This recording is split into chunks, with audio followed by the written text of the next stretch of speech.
Hormuz প্রণালী, যা বিশ্বের প্রায় এক-পঞ্চমাংশ অপরিশোধিত তেল ও প্রাকৃতিক গ্যাস পরিবহনের প্রধান পথ। তেল সরবরাহে ব্যাপক বিঘ্ন ঘটিয়েছে। লক্ষ্য করুন, এই বাক্যটি আমরা ইংরেজিতে লিখতে যাচ্ছি।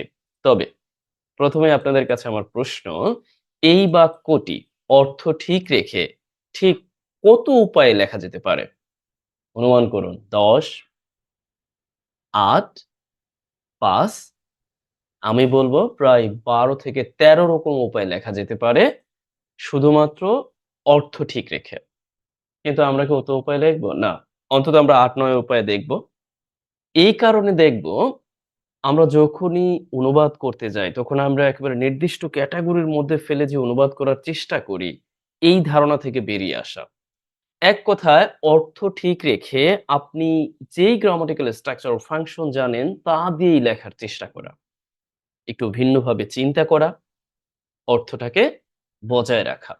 আচ্ছা চলুন, আমরা বরং শুরু করি। প্রথমত আমরা দেখার চেষ্টা করি এখানে মূল বাক্য কি? এখানে মূল বাক্য হরমোজ প্রণালী। এই হচ্ছে সাবজেক্ট, আর তেল সরবরাহে ব্যাপক বিঘ্ন ঘটিয়েছে। এই হচ্ছে মূল বাক্য। কিন্তু এই হরমোজ প্রণালী সম্পর্কে অতিরিক্ত তথ্য দেয়া হয়েছে। এখানে ড্যাশ যুক্ত করে, যা আমরা ইংরেজিতে যা বলতে হুইচ মনে করি। হুইচ বা দ্যাট, তাই না? এই পর্যন্ত অতিরিক্ত তথ্য। যে ১/৫ অপরিশোধিত তেল ও প্রাকৃতিক গ্যাস পরিবহনের প্রধান মাধ্যম। একটু সময় নিচ্ছি। দেখুন, এইটা হচ্ছে কোর ক্লাস, মানে মূল ক্লাস, যা দেখে আমরা অনেক বাক্য তৈরি করা ধারণা পাবো। এজন্য একটু সময় নিচ্ছি। আচ্ছা, লক্ষ্য করুন, প্রথমত আমরা কি লিখে ফেলবো যে হরমোজ প্রণালী। ঠিক আছে? বাক্যের নিয়ম অনুযায়ী আমরা হরমোজ প্রণালী সাবজেক্ট হিসেবে দ্য স্ট্রাইড অফ হরমোজ লিখে দিলাম। এখন এই হরমোজ সম্পর্কে ঠিক যেভাবে এখানে ড্যাশ দেওয়া আছে আমরাও দিব। এটা মূলত পত্রিকা থেকে নেওয়া। অবশ্য আমরা ড্যাশের পরিবর্তে কমাও ব্যবহার করতে পারবো। আমরা ড্যাশ দিচ্ছি। চাইলে আপনি এই ড্যাশের পরিবর্তে এখানে কমাও ব্যবহার করতে পারবেন। কোনো সমস্যা নাই। কারণ অতিরিক্ত তথ্য আমরা যাই দিব, কমা দিয়ে দিতে পারি, ড্যাশ দিয়ে দিতে পারি, ফার্স্ট ব্র্যাকেট দিয়ে দিতে পারি। এটা আপনার ইচ্ছা। আচ্ছা, এখন যা বলতে আমরা একটা রিলেটিভ প্রোনাউন হিসেবে হুইজ অথবা দ্যাট ব্যবহার করব। তবে এখানে উপযুক্ত হচ্ছে হুইচ, যা। এখন ব্যবহার করব প্রধান পথ। প্রধান পথটা কিসের? এইটা হলো প্রধান একটি পথ। আমরা লিখে ফেলতে পারি যে is the primary route or is the major route, একটি প্রধান পথ, অথবা দ্য প্রাইমারি রুট, প্রধান পথ। এই পথটা কিসের? প্রাকৃতিক গ্যাস পরিবহনের জন্য। সেটা আবারও ১/৫ ও অপরিশোধিত তেলসহ। তাহলে আমরা এই রুট এর সাথে একটা অ্যাপ্রোপ্রিয়েট প্রিপোজিশন যায় রুট ফর, পরিবহনের এই অংশটা লেখার জন্য আমরা জেরান্ড হিসেবে লিখতে পারি ট্রান্সপোর্টিং অথবা সাপ্লাইং। তবে এখানে ট্রান্সপোর্টিং টাই পরিবহন বোঝাতে এটাই উপযুক্ত। এখন কি সেটা আমরা লিখে দিব পৃথিবীর ১/৫ অপরিশোধিত তেল এবং প্রাকৃতিক গ্যাস। অবজেক্ট আকারে আমরা এখানে লিখে দিব যে 1 নিয়ারলি। আচ্ছা, প্রায় বোঝাতে নিয়ারলি। আচ্ছা, আমি যদি আপনাদেরকে জিজ্ঞাসা করি প্রায় বোঝাতে কতগুলো আ আমরা ব্যবহার করতে পারবো? মিনিং দ্যাট ইংরেজিতে। প্রায় বোঝাতে আমরা নিয়ারলি ব্যবহার করতে পারি, অ্যারাউন্ড ব্যবহার করতে পারি, অ্যাপ্রক্সিমেটলি ব্যবহার করতে পারি, আর রাফলি ব্যবহার করতে পারি। আরো আছে? হুম, আরো আছে হয়তোবা, আমার মনে নাই। তো এতগুলো ব্যবহার করা যায় প্রায় নির্দেশ করতে। আচ্ছা, 1/5, এখন আমরা অফ যুক্ত করে এই অপরিশোধিত তেল এবং প্রাকৃতিক গ্যাস লিখে দিব। যে world's crude oil and natural gas. এই আমাদের মোটামুটি এই অতিরিক্ত তথ্যটা দেয়া শেষ। এখন এই সাবজেক্ট অনুযায়ী আমরা মূল ভার্বটি ব্যবহার করব। তবে এখানে যেহেতু আমরা ড্যাশ দিয়েছি অতিরিক্ত তথ্য সংযোজনের জন্য, আমরা ঠিক ভার্ব ব্যবহার করার আগেও ড্যাশ ব্যবহার করব। তবে এই ড্যাশ যখন আমরা ব্যবহার করব, এর নাম হচ্ছে এম ড্যাশ। এম ড্যাশ যখন আমরা ব্যবহার করি তখন মাথায় রাখবো আমরা কোনো স্পেস রাখবো না। আমরা অনেক সময় ভুলবশত স্পেস রাখি। স্পেস রাখা যাবে না। আচ্ছা, এখনই আমরা এখানে ভার্বটা ব্যবহার করে দিব। ব্যাপক বিঘ্ন ঘটিয়েছে। মূলত ভার্বটা হচ্ছে ঘটিয়েছে। ঘটাও অর্থে আমরা অনেকগুলো ব্যবহার করতে পারি। অনেকে আমরা ভুলবশত ইন্ট্রানজিটিভ ভার্ব হিসেবে ঘটা অর্থে take place, happen, walk out ব্যবহার করতে পারি। বাট এটা ভুল হবে। কারণ ব্যাপক বিঘ্ন ঘটিয়েছে। এই অর্থে আমাদের এখানে ট্রান্সিটিভ ভার্ব ব্যবহার করতে হবে। আমরা লেট দিতে পারি, কজ দিতে পারি, রিজাল্টেড ইন দিতে পারি। আপাতত আমরা এখানে কজ দিচ্ছি। হ্যাজ কজড, কারণ হয়েছে, বিঘ্নের কারণ হয়েছে। এখন আমরা ব্যাপক বিঘ্ন বলতে significant disruption or massive disruptions or huge disruptions যা আমরা পারি সেটা কোথায়? তেল সরবরাহে। এখন আমরা দিয়ে দিচ্ছি ইন ওয়েল সাপ্লাই। আচ্ছা, লক্ষ্য করুন তো, আমরা এই বাক্যটা কিন্তু আরো সহজভাবে লিখতে পারতাম, তাই না? এই অংশটাকে জাস্ট আমি একটু উইথড্র করে দেখাচ্ছি। ধরুন এই অংশটা আমি উইথড্র করে দিচ্ছি। মূল বাক্য হচ্ছে এই, has caused massive disruptions in world supply। আর অতিরিক্ত তথ্য হিসাবে আমরা এই অংশটা সংযোজন করে দিচ্ছি। এই অংশটা আপনি আবারও চাইলে কমা যুক্ত করে এভাবেও দিতে পারবেন। কোনো সমস্যা নাই। এটা আপনার ইচ্ছা। যদি আপনি চান ফার্স্ট ব্র্যাকেটও দিতে পারবেন। তবে লেখার মাঝে ফার্স্ট ব্র্যাকেটটা এভয়েড করাটাই উচিত। আমরা সর্বোচ্চ কমা দেওয়ার চেষ্টা করব যে অতিরিক্ত তথ্য কমা দিয়ে ব্যবহার করা। আর যদি কয়েকবার কমা এর ব্যবহার আরেকটা কমা এর ব্যবহার চলে আসে বা আরো কয়েকটা তখন আমরা একেবারে মোর স্পেসিফাই করার জন্য মানে আরো স্পেসিফাই করার জন্য আমরা এই এম ড্যাশটাকে ব্যবহার করতে পারি। আচ্ছা চলুন। এখন এই বাক্যটাকে আমরা অন্যভাবে লিখতে পারবো না? Why not? জাস্ট লক্ষ্য করুন, আমরা এই বাক্যটাকে একটু ঘুরিয়ে দিচ্ছি। আর কিছুই না। ঘুরিয়ে দিচ্ছি বলতে আমরা মূলত এই যে অতিরিক্ত তথ্যটা আমরা দিয়েছিলাম সেই অতিরিক্ত তথ্যটা এখন আমরা শেষের দিকে দিয়ে দিচ্ছি। এখন বলতে পারেন কিভাবে দিলাম? আচ্ছা, মূলত এই বাক্যটাকে আমরা প্যাসিভে লিখে ফেলেছি। এখানে অ্যাক্টিভ সেন্সে আছে, এখানে প্যাসিভে আছে। প্যাসিভে লেখার সময় আমরা অবজেক্টটাকে আগে দিয়েছি। এই যে well supply, massive disruption in well supply যেটা সংঘটিত হয়েছে, হ্যাজ বিন কজড। আর এখানে কিন্তু আমরা অ্যাক্টিভ সেন্সে দিয়েছি has caused a massive supply এর কারণ হয়েছে। আর এইখানে আমরা লিখে দিয়েছি যে massive sorry to say massive disruption এর কারণ হয়েছে। এখন massive disruption has been caused passive সেন্সে। সেটা কিসের দ্বারা হয়েছে? এই দ্য স্ট্রেইট অফ হরমুজ এর দ্বারা হয়েছে। তার মানে আমরা যেই বাক্যটিকে অ্যাক্টিভলি লিখতে পারি, যদি বাক্যটি ট্রান্সিটিভ ভার্ব যুক্ত থাকে সেই বাক্যটিকে আমরা প্যাসিভলি লিখতে পারি। এখন এই দ্য স্ট্রেইট অফ হরমুজ দ্বারা এটা যখন সংগঠিত হলো, তখন এই স্ট্রেইট অফ হরমুজ সম্পর্কে আমরা অতিরিক্ত তথ্যটা আবার এখানে দিয়ে দিয়েছি।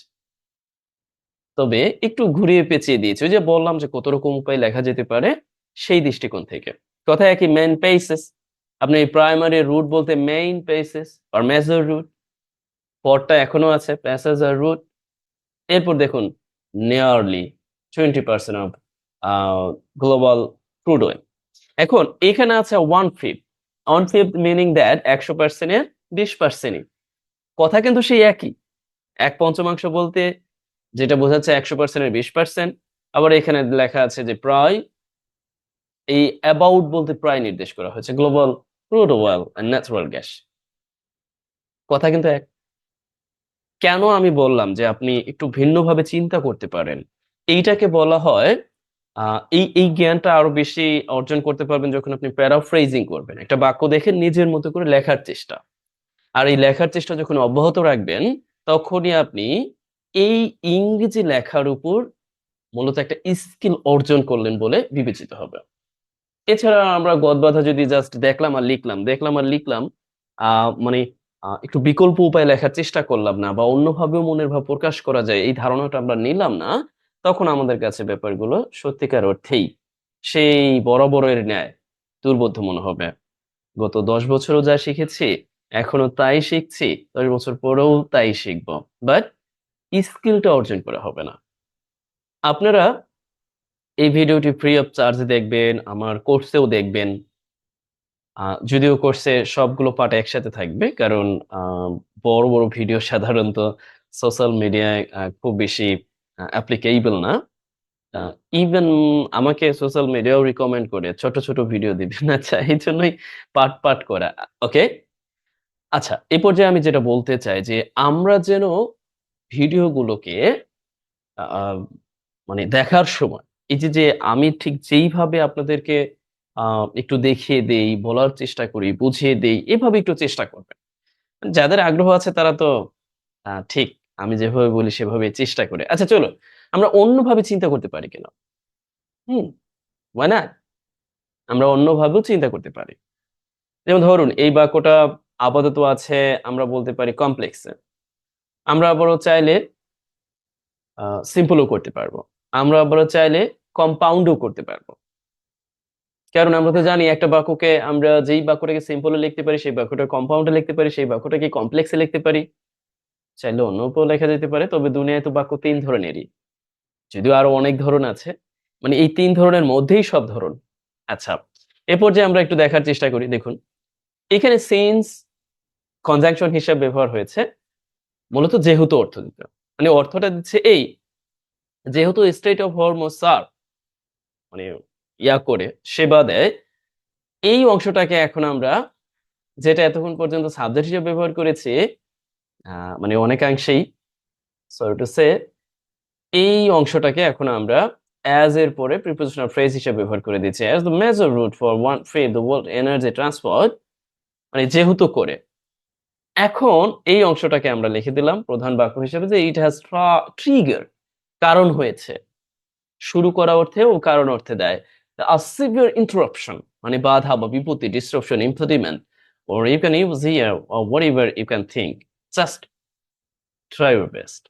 So you see is a severe interruption or massive disruptions or you can use here enormous threat or enormous disruptions to supply chain of world crude oil or natural gas. আপনি আপনার মতো করে দিবেন। এখন আপনি যদি চান যে না আমি অন্য উপায়ে লিখব, সেটাও সম্ভব। এখানে আমরা since কে যেহেতু হিসেবে কনজাংশন এর রূপ দিয়েছি, এখানে আমরা as কে এই কনজাংশন হিসেবে মূলত আবারও পুরো অংশটাকে একটা ফ্রেজ তৈরি করার চেষ্টা করা হয়েছে। মানে একসাথে। এই যে সবচেয়ে গুরুত্বপূর্ণ প্যাসেজ হিসেবে ওয়ার্ল্ড ক্রুড এবং ন্যাচারাল গ্যাসের এই স্টেট হরমোজ সিগনিফিকেন্টলি হিন্ডার অনেক বেশি ক্ষতি করেছে গ্লোবাল ওয়েল ডেলিভারিতে। আচ্ছা আর দরকার নেই। দেখুন আমি এইগুলো কেন রেখেছি? এগুলো this parts of a paraphrasing. একই রকম ভাবে আমরা আরেকটা বাক্য দেখি। জ্বালানি স্থাপনায় হামলা এবং সামরিক চলাচলে ক্রমাগত হস্তক্ষেপ সরবরাহের পথে রুদ্ধ করেছে। যা বিশ্বে তেল বাজারে চরম অস্থিরতা তৈরি করেছে। আচ্ছা এই বাক্যটি আমরা অনেক উপায়ে লিখতে পারি। আমি একটা উপায় লিখে দিব, আপনারা বাকি উপায়গুলো নিজেরা লিখবেন। অন্তত চেষ্টা করবেন। আর যদি চেষ্টা না করেন তাহলে ভিডিও দেখা বন্ধ করে দেন। বুঝতে পারলেন তো? আমার ভিডিও দেখবেন, চেষ্টা করবেন না, প্র্যাকটিস করবেন না। এগুলো একেবারে শুধু দেইখা সময় নষ্ট করার দরকার নেই। আচ্ছা আমরা বরং চলুন শুরু করি। যে জ্বালানি স্থাপনায় হামলা। প্রথমত এই হচ্ছে সাবজেক্ট। আমরা ফ্রেজ আকারে তৈরি করব যে attacks one এইখানে লিখে দিতে পারি যে fuel installations জ্বালানি স্থাপনা installations or investment areas and infrastructure এবং সামুদ্রিক চলাচলে ক্রমাগত হস্তক্ষেপ। দেখুন ক্রমাগত হস্তক্ষেপ এটা যুক্ত করো and continued or constant interference কোথায় সামুদ্রিক চলাচলে interference এর পরে প্রিপোজিশন হিসেবে with meta movements or meta loans আর এই যে সমুদ্রে যে চলাচল সেই চলাচলে হস্তক্ষেপ সরবরাহে পথ রুদ্ধ করেছে। আচ্ছা এই ২ টা ব্যাপার এখানে সাবজেক্টের মতো করে কাজ করেছে। এটা কি? না পথ রুদ্ধ করেছে। সেই সেন্সে আমরা বলতে পারি যে হ্যাঁ ব্লকড রুদ্ধ করা, ব্লকড করা। কিসের? সাপ্লাই রুটস কে রুদ্ধ করেছে। ইতিমধ্যে আমরা অবগত হয়েছি বটে। আ তো since the UN government authority had already blocked the Strait of Hormuz and that is why uh, leading to massive disruptions to world supply. ইতিমধ্যে আমরা পূর্ববর্তী বাক্যটা তো দেখেছি বটে। আচ্ছা, এ পর্যায়ে আমরা একটু দেখার চেষ্টা করি। এখন এই পুরো অংশটাকে রিফার করার জন্য বলা হয়েছে যে যা বিশ্ব তেল বাজারে চরম অস্থিরতা তৈরি করেছে। এখন আমরা কিন্তু সেই অতিরিক্ত তথ্য সংযোজনের জন্য দ্যাট না সরি টু সে অতিরিক্ত তথ্য যখন যা যুক্ত করে আলাদা হবে তখন আমরা হুইচ ব্যবহার করতে পারি। যে হুইচ অস্থিরতা তৈরি করা অর্থে আমরা এখানে কজ ব্যবহার করতে পারি, লিড ব্যবহার করতে পারি, লিড টু, রিজাল্টেড ইন ব্যবহার করতে পারি। আমরা যেটা বারংবার দেখে আসতে পারি, ক্রিয়েটেড ব্যবহার করতে পারি, ক্রিয়েটেড এক্সট্রিম ইনস্টেবিলিটি, চরম অস্থিরতা তৈরি করেছে। কোথায়? এই তেলের বাজারে and in the global world market, তেলের বাজার। দেখুন তো এটা কিন্তু অতিরিক্ত তথ্য হিসেবে এখানে সংযোজন করা হয়েছে ইউজিং প্রেজেন্ট পারফেক্ট টেন্স। এখন আমি যদি আপনাকে বলি, এই যে আমরা পূর্ববর্তীতে দেখে আসলাম বেশ কয়েক রকম ভাবে লেখার আ মানে চিন্তা করা। ঠিক আপনি ওইভাবে চিন্তা করতে পারবেন না? আরো অনেক বাক্য আছে অবশ্য। আচ্ছা, এটা আমরা দেখি। আপনি কি ওইভাবে চিন্তা করতে পারবেন না? Why not? অবশ্যই চিন্তা করতে পারবেন। একটু চিন্তা করুন তো এটা কিভাবে লেখা যেতে পারে? এই অতিরিক্ত তথ্যটা আপনি চাইলে কিন্তু এই বাক্যটাকে আ সিম্পল সিম্পল ও লিখতে পারেন। যদিও এখন আছে কমপ্লেক্স এ। আপনি এবার কম্পাউন্ড এ লিখতে পারেন। যে এটা করেছে এবং যার ফলে চরম অস্থিরতা তৈরি হয়েছে। হতে পারেন। আবার আপনি চাইলে যে না আমি এটা লিখব সিম্পল এ। তাহলে এই পুরো অংশটাকে আপনি আ ফ্রেজ আকারে লিখতে হবে। Is it possible to make it phrase? Yes, possible. অথবা আপনি আ প্রেজেন্ট পার্টিসিপল ব্যবহার করে এইটাকে মূলত একটা ফ্রেজ এ রূপান্তর করতে পারেন। তাহলে হয়ে গেল সিম্পল। আমি বলব না। এটা আপনার কাজ। তাহলে আমাদের ভিডিওটা এই পর্যন্তই। আমাদের ধারাবাহিকতা থাকবে। আমরা পার্ট আকারে পাবো। আর যারা আমরা কোর্সে আছি তারা একসাথেই পাবো। আশা করছি আ আপনারা যদি কেউ আমার কোর্সে আগ্রহী হন তাহলে দয়া করে অবগত করবেন এবং কমেন্টেও দেখতে পারেন। সুলভ মূল্যে সবার জন্যই ব্যবস্থা রাখা হয়েছে। আজ এই পর্যন্তই। ভালো থাকুন। সবার জন্য মঙ্গল কামনা। সবাই চেষ্টা অব্যাহত রাখবেন। And also, I will be thankful to you if you recommend my video.